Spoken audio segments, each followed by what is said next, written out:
The Pentagon is waging a battle against its newspaper, the Stars and Stripes. On Friday, 3 journalists say they were abruptly fired by the Pentagon for, quote, insubordination, following an interview the editor-in-chief and one of its reporters did with CBS News last month. In it, the editor, Eric Slavin, said any hypothetical censorship of the newspaper would cross a red line. And here's what Middle East reporter Laura Corey said in that interview.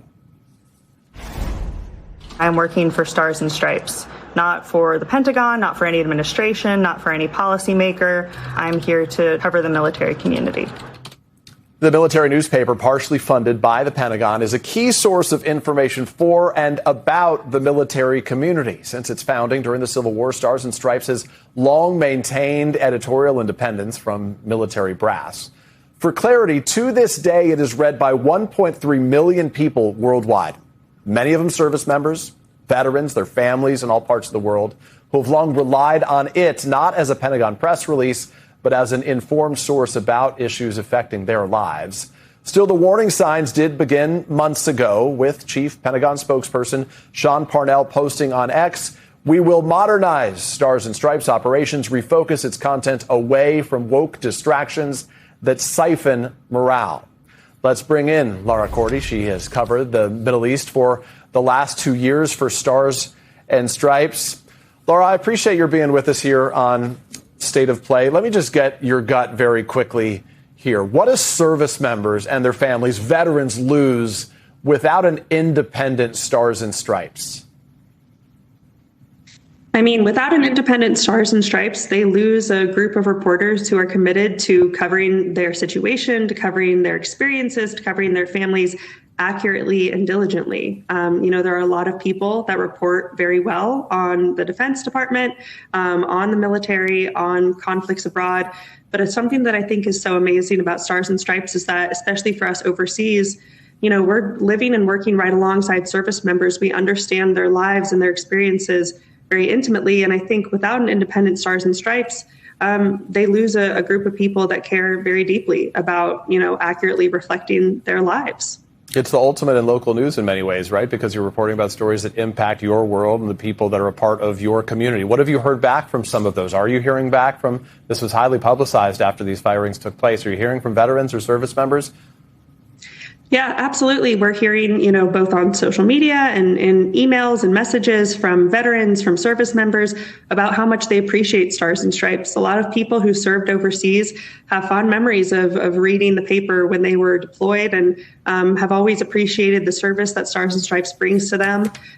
Something that I think is also unique about the paper is that, we get the news out to the most austere locations. Some places service members don't have internet, they don't have Wi-Fi, and the only information they can get is from the Stars and Stripes newspaper. On the same day that you and your colleagues were fired, the Pentagon put out a memo that said it was committed to the editorial independence of the Stars and Stripes. Now, from where you sit, do you believe that statement? Certainly, I am glad to see that the Pentagon has reaffirmed what has always been for Stars and Stripes, which is that we are editorially independent.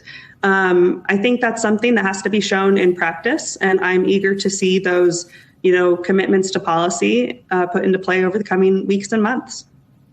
Can I ask you, one of the stories you've been covering most recently relates to what's been going on in Iran right now. Obviously, the world's attention is focused on that region with expectation that the Treasury Secretary is going to speak about economic warfare. This is a war that we were told would last for a matter of weeks, has now lasted for months.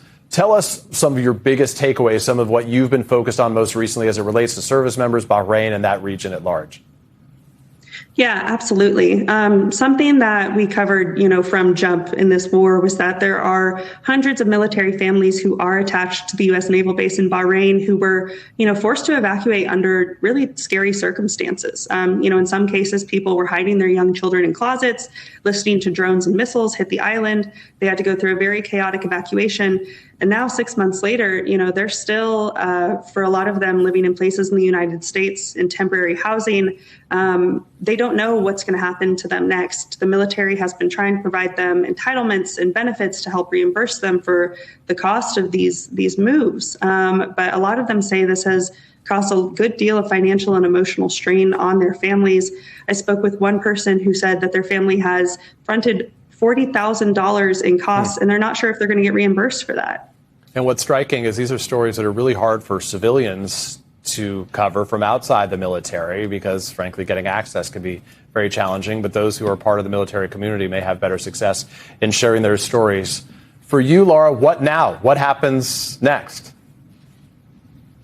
It's hard to say. We're exploring the path forward. We're looking at a lot of options, but I hope what that do those whether options it's me include? or some, I can't say so right now. I appreciate that. Okay. But one thing that I would like to keep doing, I want to continue doing this work. I hope this work continues, whether it's by me or my colleagues or other people in the defense reporting area. These are such important stories. These are men and women who are willing to put their lives down for the country, and they deserve accurate and honest reporting.